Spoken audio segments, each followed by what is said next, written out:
Okay. Welcome to the Small Town Pastor Podcast. This podcast is a ministry of Small Town Network. We exist to make disciples, train pastors, and plant churches in smaller communities. My name is Eric Nielsen. I'm joined today by my co-host Tony Colomb and my friend, the legend, Evan Barry. Say hello, who is guys. who is in a van down by a river. Come on. Down by the river. Everyone's gonna wonder like where you're going. So this might be or what you're doing. So there's probably a good lead in here. So Evan is also a bivocational church planting pastor. And Evan, Yes. I think what you're doing in a van is related to your bivocational career. So what do you do for a living? Yeah, I used to own a moving company, Coast to Coast, for about 5 years, started it from the ground up. And this was actually one of the vans that we used to go coast to coast. My Suburban is in the shop, and I promised one of the new people that just walked in our church I would be there to help him move. So we got the van back out. We've got it hooked up to the trailer, and they're actually starting to unload while I knock this out with you guys.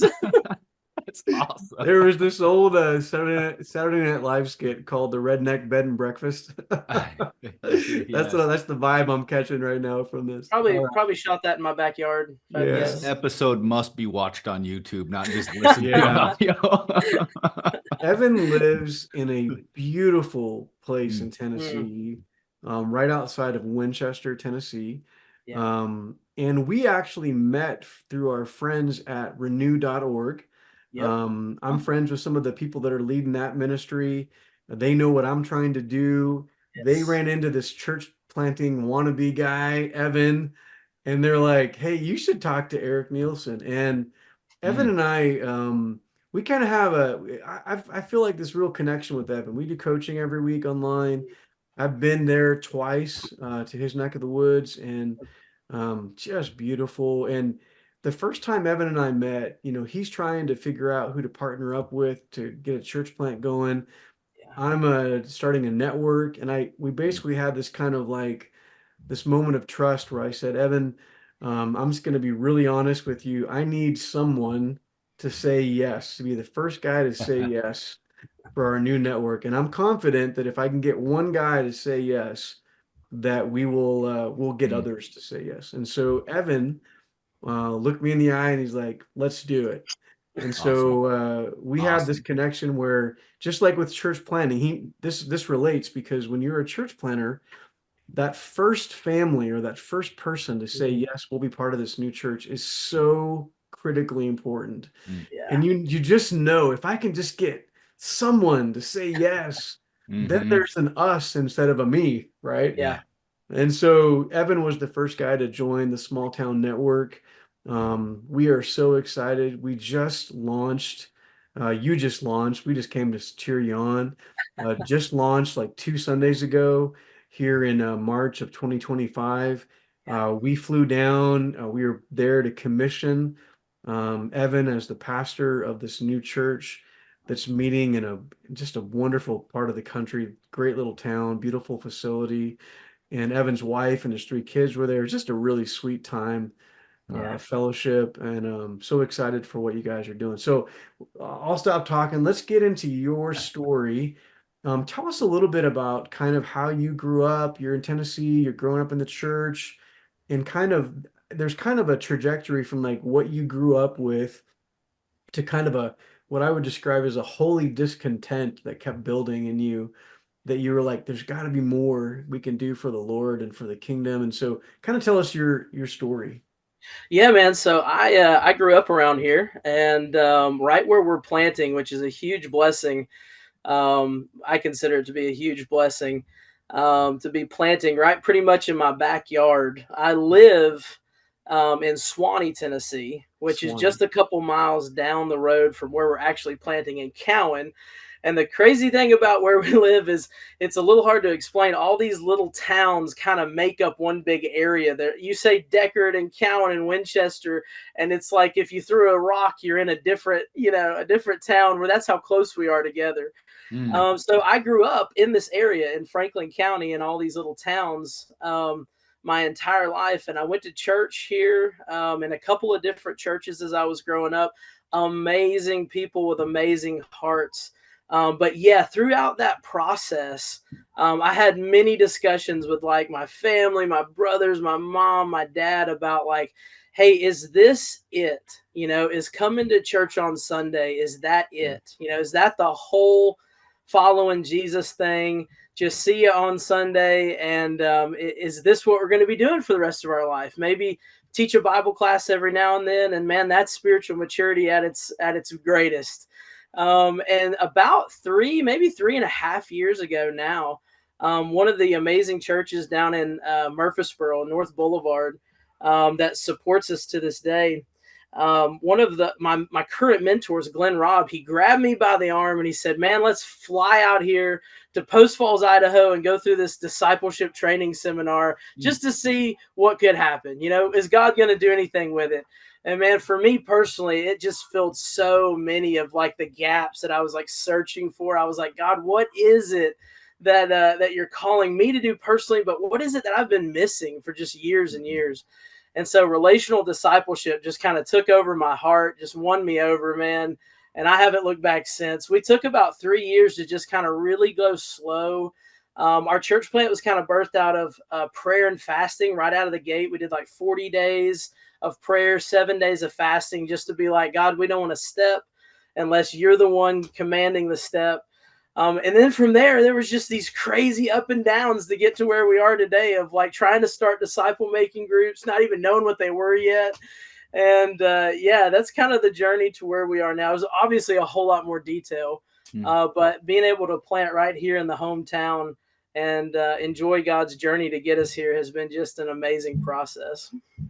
That's Have awesome. you been involved in ministry before all this? Like what kind of ministry, if so? Or Yeah, no, man, that's a good question. So I actually went to MTSU, which is actually down in Murfreesboro for college for Middle business. Tennessee? Yep. Yeah, Middle Tennessee State University. My dad came to me my senior year of high school and was like, "Hey, what do you want to do with your life?" And I was like, "I want to be in business like you, Dad." And so I got an entrepreneurship degree.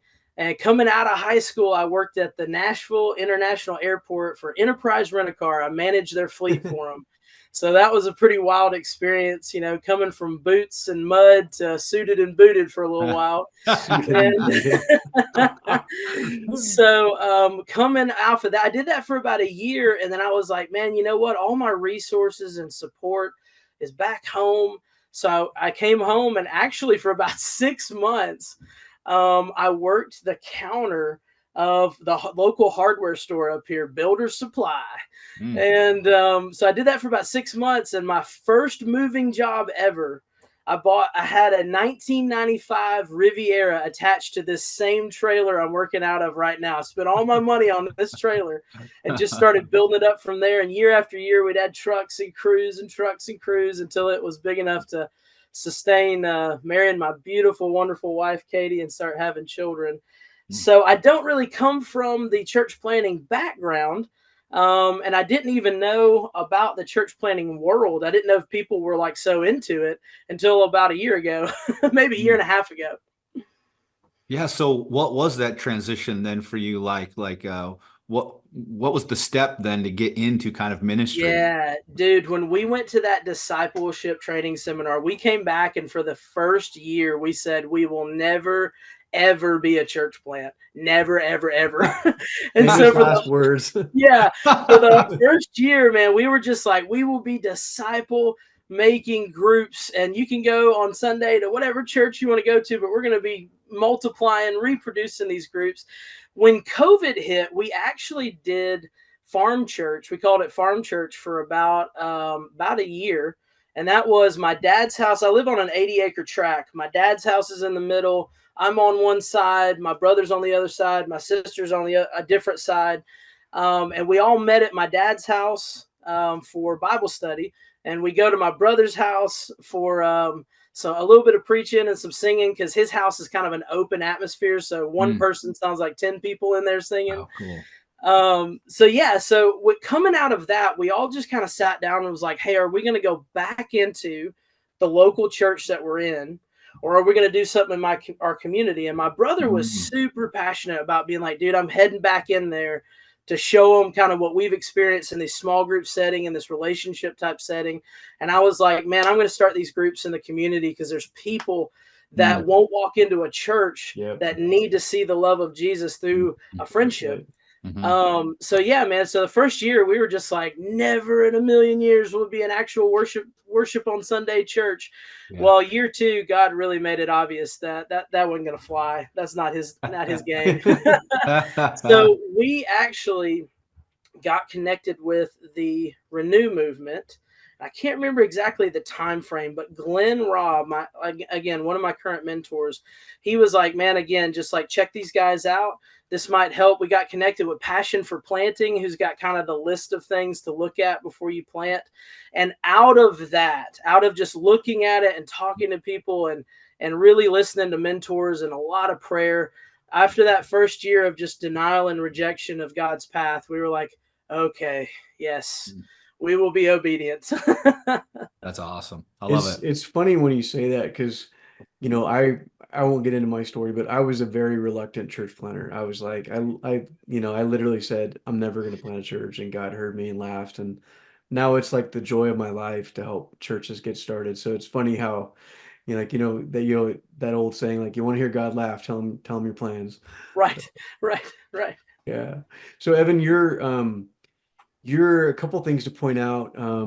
We just got done filming episodes with Marcelino and John. You're another guy Awesome people. that is not a traditional pastor. You Yeah. didn't go to Bible college. You never went to seminary. You've not been a pastor at a church. You've not been on staff at a church. Right. And yet here you are getting ready to be a pastor, and just like, well, you are a pastor now of a church. We ordained you.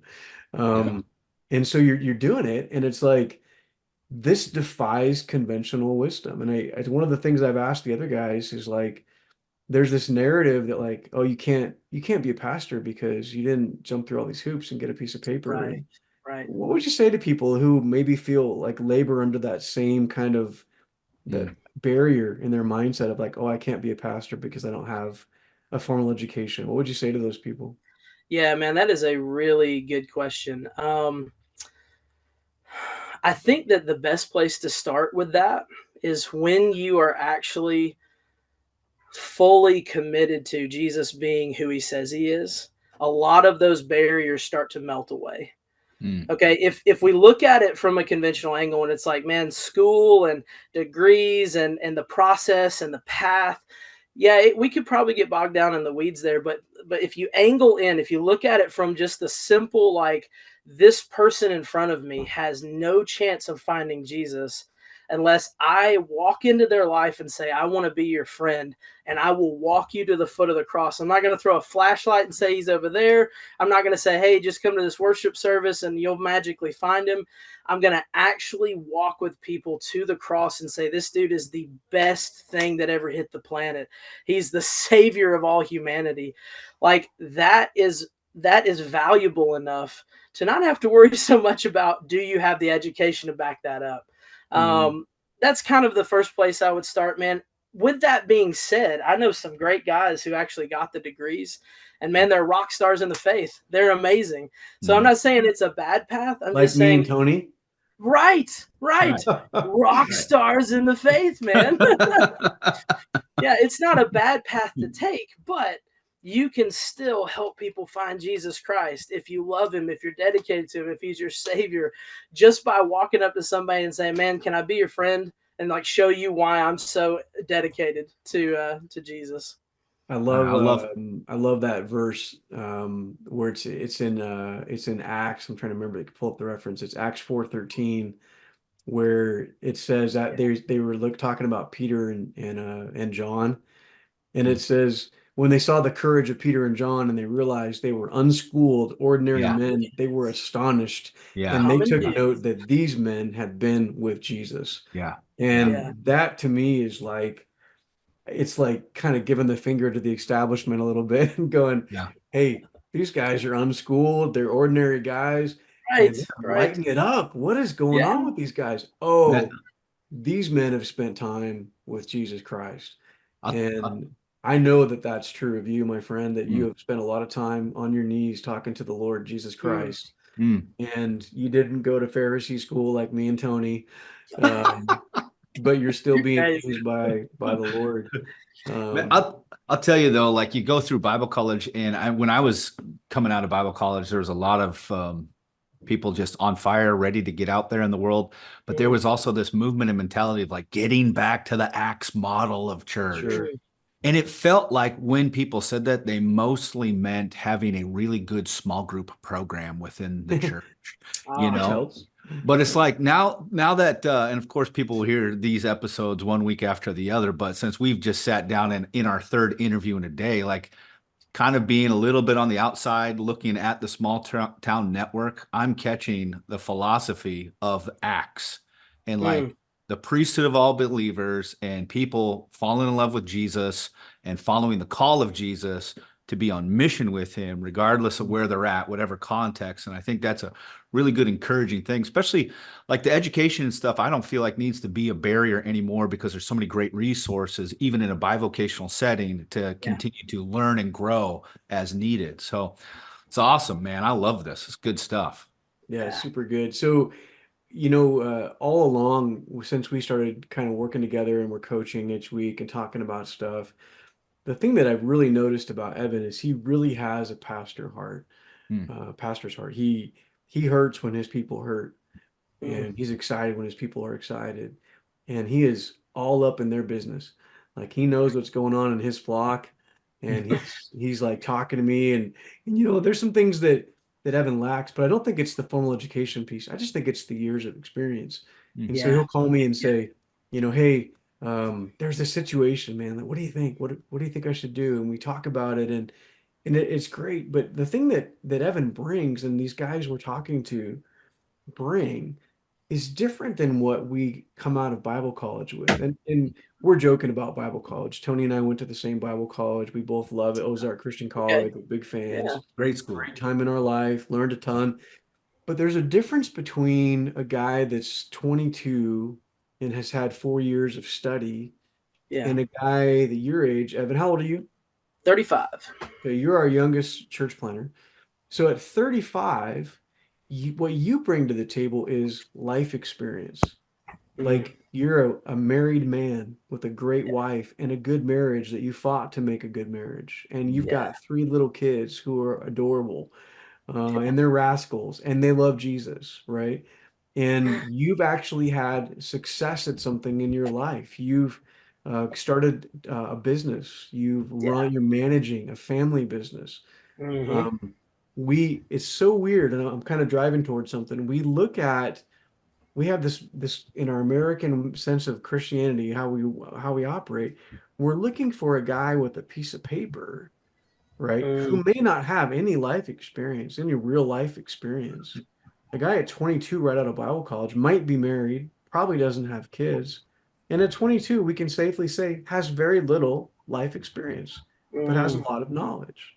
Well, then on hmm. the other side, we've got men, good and godly men, sitting in the chairs of our churches who Yes. have good marriages, are raising godly children, have real world experience, but we're not even thinking about them and they're not thinking about us Right. when we're asking those questions, who could plant the next church? And Hmm. so to remove that barrier in our thinking and our mindset and go, there's good and godly, proven men sitting in the auditoriums of our churches who no one's ever thought to say, what about that guy?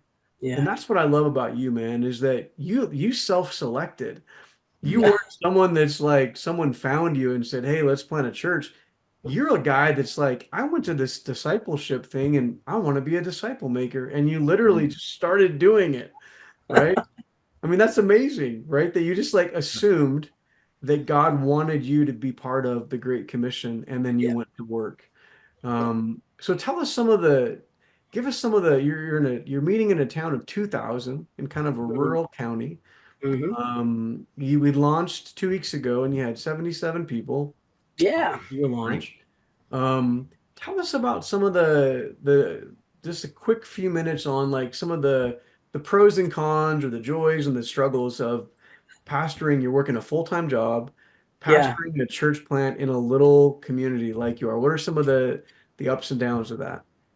Yeah, dude. I think a cool place to start with that question would be when we started off, when we got back from that discipleship training seminar, it became really, really evident really quickly that what was on paper and walking it out in life, it was a whole lot more messy, to actually do it than to just sit in a circle and read about it for 2 days. So one of the I wouldn't call it a down because I look back on it and actually wouldn't trade it. But one of the challenging things was to come back and be fired up 3.5 years ago and go, okay, now what? So before I go into the rest of the details, man, like hooking up with Renew, finding guys in the faith. Like I remember going up to Ethos Church and like cornering Dave Clayton, who had a mile out the door of people that wanted to see him. And right or wrong, I just like cut the line and was like, I need to talk to this guy. Like I remember talking to him. I remember like cornering people at North Boulevard and just finding guys in the faith that aren't really attached to so much like attached to like a church name, but really want the kingdom to take off. And what Disciples to me made, like finding those guys made the challenges so much better because we weren't doing it alone, But for a little while, it was very challenging to try to put what was on paper into actual play on the field and not feel discouraged when it didn't work out exactly the way everybody said it would, But at the same time, the thing that kept lifting us up is the wins that God gave us. And man, he gave us the wins in his time right when we needed them, right to keep the fire alive. I remember the first time that we went from 3 disciple making groups down to 2 because a group that didn't work out. And we were just like, how could this be? Yeah, devastated. Yeah, like what happened? But you know what? The people that stayed absorbed in the other 2 groups, it made them stronger. We picked ourselves back up and we reproduced within the next 6 months. And it was even better, man. It was just a learning experience and it was even better. I think one of the challenging things for Katie and I was to really look at our marriage and go, how are we going to adjust to this? But once we got on our knees and prayed together, once we actually took it to God, God used a lot of our life experience from the moving company. Like, how did we get through that? And our life experience from our church background to really bring us together and come on mission. I think one of the most vital things that's happened for Katie and I is we have the same spiritual mission in life to make disciples of each other, to make disciples of our kids, and to make disciples of everybody else after that. And when we keep it in that order and we're just constantly in the throne room with God, man, that has been something that is just been amazing in our life. Like I don't even know if we'd be as close as we are and as in love with each other as we are right now if we hadn't in the last 3 years really let God just mold us into that relationship. So the marriage thing, that has really been an up. We had to really kind of grind through some seasons and really kind of come together and figure out what this is God's calling us to do. But once we got there and he revealed it, that has definitely been a huge up that I wouldn't trade for the world. I'll tell you, I love your wife. She reminds me a lot of my wife. She's just a sweet young gal. She's running the kids ministry, which is what my wife did at our first church plant. Your kids were the first kids at the church plant. My kids were the first one at our first church plant. A lot of similarities, and she's a dude. I remember the first time that Katie was like, it was like a year and a half in, and she was like, I really am nervous because of my personality. She's like, I'm an introvert, but I want to start like getting with somebody and making a disciple. So we prayed and we prayed and we prayed. And one of our strongest draw near disciple makers right now is the girl and husband. I worked on him too, that just opened their homes up like 6 months ago and started to have a disciple making group in their house. But when Katie got connected with her, she was just like, I'm so amazed at like how God can pre-prep a heart for where you're at in life and who you are. And it was just like hand in glove. So another couple, man, we've just got so many ups. It makes the downs look just minuscule. I'll remind you of that the next time you call me at the crisis. Yeah, which are ample. One thing I wanted to like ask you before we started getting close to the time here was you Yeah. said you're in the area you've basically spent your whole life. Yeah, yeah, What's that like ministering in your hometown? Hey, real quick, yeah. because Tony's doing that. That's where he's with Okay. his situation. Well, I'll admit to you, I was worried that about that verse that was like, "Is a prophet going to be The prophet accepted in has his no honor hometown?" in his I hometown. was Yeah. scared about that one walking into it, but honestly, man, it's been nothing but joy. Hmm. Um, the first thing I can tell you for us is being in the Bible Belt. It was easier than I thought it was going to be because everybody's like family down here, and Hmm. not just the Bible Belt, just the Southern culture in general. Right. Is walk in off the street and Right. have dinner, and then we'll talk business, man. So right out of the gate, I can tell you for our hometown, just to start those conversations with people that we've known and grown up with and gone to our schools with, it was actually a lot smoother than I anticipated. Yeah. Great. And it was a lot of fun too, because people were just kind of like, man, what are you doing? You getting Mhm. something off the ground? And then we had a couple of those people actually come with us. So it's And one of the coolest things ever is that your mom and dad joined your new church, which I think yes, That's man, dude. Yeah, the awesome. church there's that no we more grew up like bigger tip of the cap from your That's father than yes, to be like, the I'm gonna add church you that to we my grew up in, pastor. a really great church, man. They were like, hey, we're gonna go be local ministers over here in Cowan, Tennessee for a while. So we'll see Right you on, when we man. see you. that's awesome. Well, Yeah. listen, man, it's time Love to it. wrap up, but I want to say a couple things. So Draw Near Church, Winchester area. If anyone's looking to move to Tennessee and wants to be part of a church plant, they should look you up. If they want to donate to your new your new church plant, drawneartoday.com Yep. is a way to contact you or do that. And we want to thank you for jumping on with us. We're gonna end up here. Let me do our outro here. Okay. Thanks for listening to our podcast. If you like what we're doing, please like or subscribe.